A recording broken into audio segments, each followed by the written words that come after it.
I'm sat in the new Hennessey Venom, and next to me is John Hennessey, who's created this car, and he's going to do a second gear roll on, and this is what it feels like.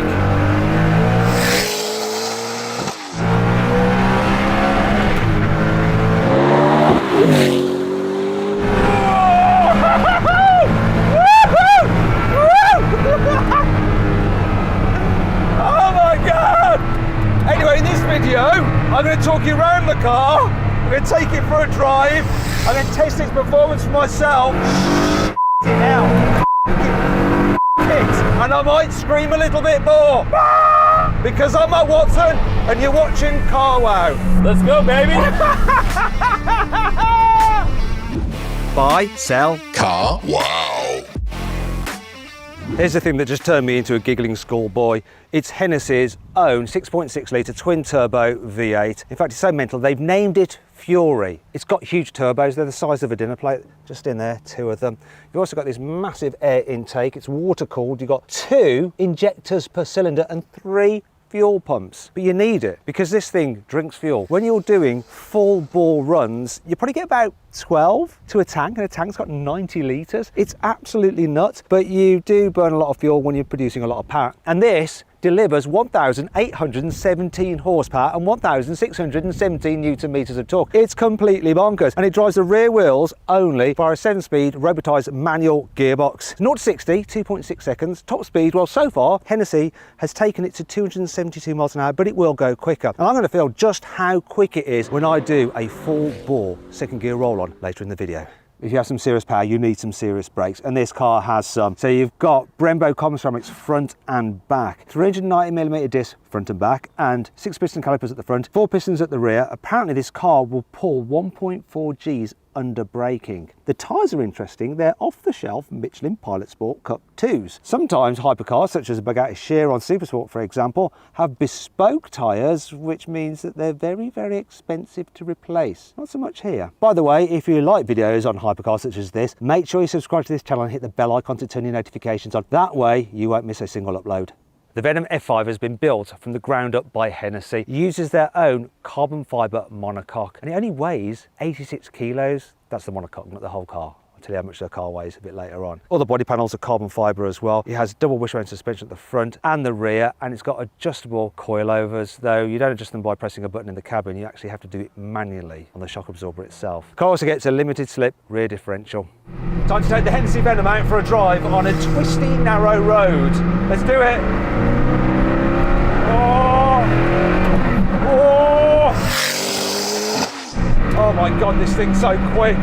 And the brakes, carbon ceramics, feel like race car brakes rather than road car brakes. You really have to push them quite hard, but then they do really work very well. The steering on this thing, it's heavy, it's meaty, it's quick, it's precise. The handling, this thing just stays flat, flat, flat, flat, flat with the bends. But I'm not going to go flat, flat, flat, flat out because it's so tight, there's loads of trees, and I might end up in a very expensive and nasty accident. But actually, do you know what? This thing doesn't half go around corners well.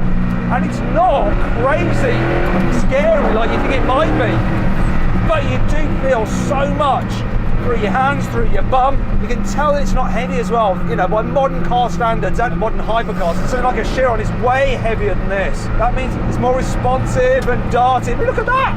I'll tell you what, the best way to sum up how this car feels to drive is it's a bit like someone made a Lotus Elise very mad, and then it turned into like this car Hulk.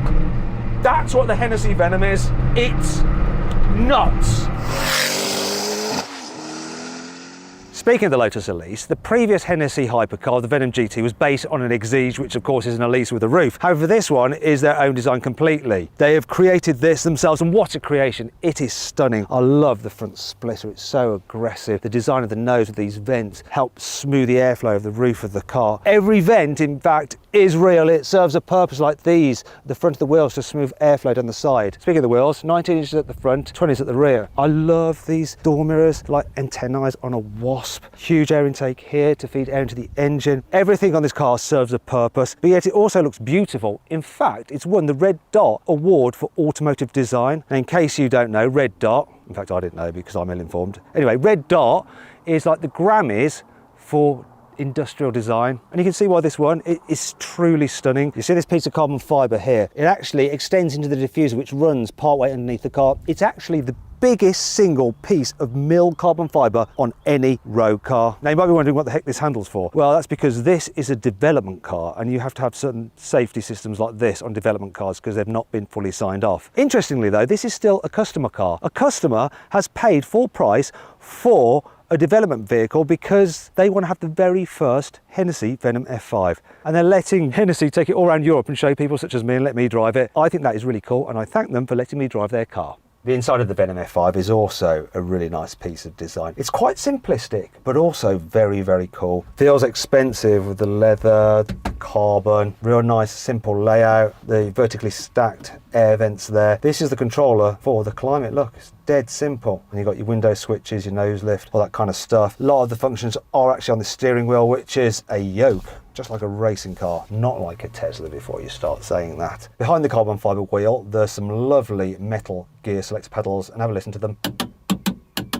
They sound expensive. You've got a digital driver's display there with lots of information, then a main infotainment screen here, which is a bit aftermarket because it's made by Alpine, but it does have Apple CarPlay and Android Auto. One thing I've noticed, that while these seats are comfortable, they seem to be raised up a little bit too high. While headroom is still okay, the view out means that part of my vision is obscured by this. Apparently, Hennessey are going to be doing seats that are about 2 inches low, and then you'll really be sat down and cocooned in this car, which will be much better. In fact, they told me that they've sold one of these to an NBA basketball player, and he's 6'7" or something, and he can fit in the car with the new seats, and he still has plenty of headroom. One of the things I really like though is when you're sat in this car, the view of the wings, it kind of makes it feel like the Batmobile. It's really nice. What's not so good though is storage. It's not great in here. There is one cup holder, if you can call it that. It's there. You do have a slot for your mobile phone, though mine won't fit in like that. I have to obviously do it like that. Still sort of works. There's some very narrow door bins, and then there's this glove box or shoe, I don't know what you call that, but there's some storage there. Have a look at this. The sill on this car is actually quite narrow, which makes it easier when you're getting in and out. Sometimes on hypercars it's really fat, which can be a pain. Now you might have noticed a lack of rear view mirror, but on customer cars there will actually be a screen there which will have a live camera feed from the rear so you can see what's behind you. Now Hennessey is really keen to point out that this car is American, and they are based in Houston, Texas. You have the American flag here on this door handle, then the Texan one over there, and there's also the Texan flag here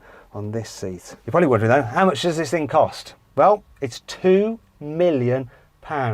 Quite a lot of money, but less expensive than a Bugatti Chiron Supersport. And if you want to see my full in-depth video review of that car, click on the pop-out banner up there for the link in the description below. I see how fast I can drive it on the Autobahn without crashing. Now, if you just want to cruise along in the Hennessey Venom, you can do. The fueling is a little bit kind of jerky. The noise is a little bit loud. The suspension is a little bit firm. The steering is a little bit meaty. The gearbox is a little bit jolty. You can do it. You probably won't want to, but you can. And that brings on to 5 annoying things about this car. You see, it's so loud in here, even when you're just cruising about, that you cannot hold a phone conversation. You need to run the F5 Venom on E85 105 octane rated fuel in order to get the full 1,817 horsepower. If you fill it up with normal super unleaded with just 98 octane, then you only get a measly 1,542 horsepower. Depending on where the sun is, you get some really nasty reflections of the dash in the windscreen. You can't see it right now because we've got a polarizing lens on our camera, but if we turn the polarizer, you'll see what you as the driver would see. Yeah, it's especially bad with a light dash top. There! The pedal box is quite tight, and that is the footrest for your left foot. And it's really small, and what happens is your foot just slides off it and you end up resting it underneath the brake pedal, which is not a very good place for it. The indicators don't auto switch off once you've turned the wheel, and you can't hear them tick-tocking either because there's no noise.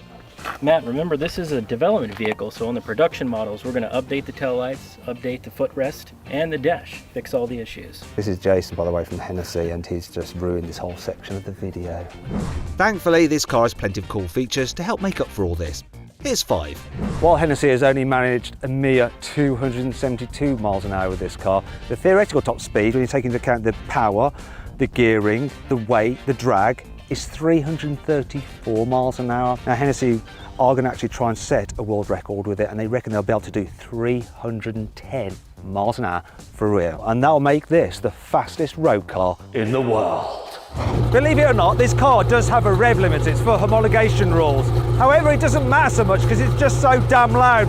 Go on, rev it up. That's enough! And what car with a rev limiter makes pops and bangs like that? It's even better when you're driving it because then there's no limiter and it will shoot flames from its exhaust. Considering it's a hypercar with loads of power, the Venom F5 is reasonably light. It weighs in at 1,385 kilos. That means it's lighter than a Rimac Nevera, a Bugatti Chiron Supersport. It's also lighter than a Koenigsegg Jesko, and it's even lighter than the latest Lotus. Yet, compared to the Lotus, it has an extra 1,400 horsepower. Nuts. This may be one brute of a car, but it does have a soft, delicate side. Look, it's got soft closed doors.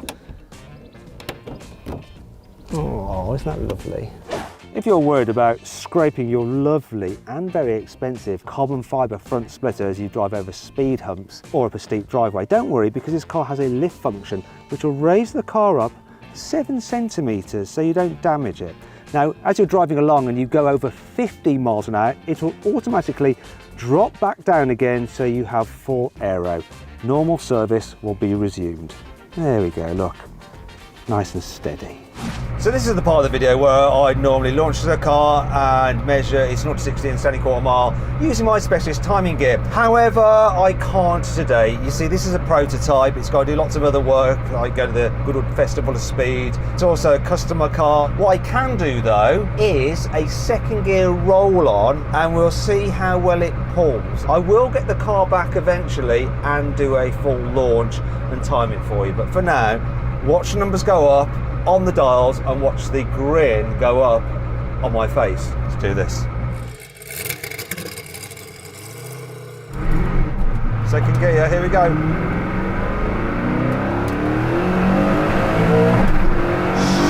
Shit it out.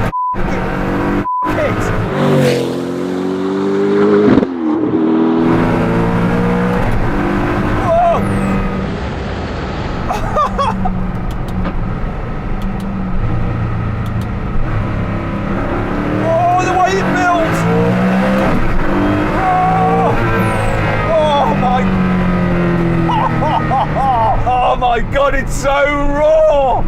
Yeah, the power just builds.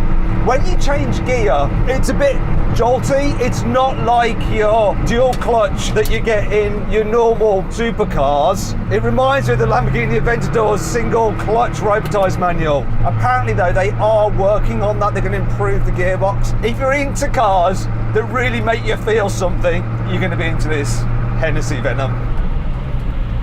John, you know I'm only supposed to have like one high-speed run. Please can I have another? Yeah, of course. Thanks. Of course you can. Okay, gotta go do it now. No more than 2. No more than 2. Okay, right. Okay, I'll let this one count. Right, Okay, then let's go again.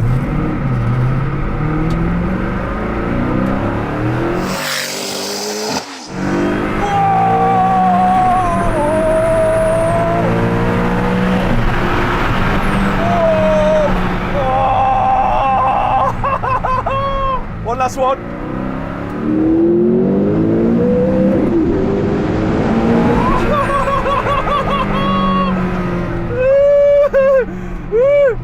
Oh, this is just a video of some middle-aged man going, "Ah!" when he's going quickly. That never gets dull. So interesting, like comparing that experience to the experience I've had in the Bugatti Chiron Supersport, which is much calmer in the way it accelerates, and also comparing it to the Rimac Nevera, which is like bang straight on it, then slowly tails off. This is the other way around, like builds, and it's just so raw and everything's like vibrating and your mind's just going crazy. Hell yeah! Yeah! God bless the good old United States of America.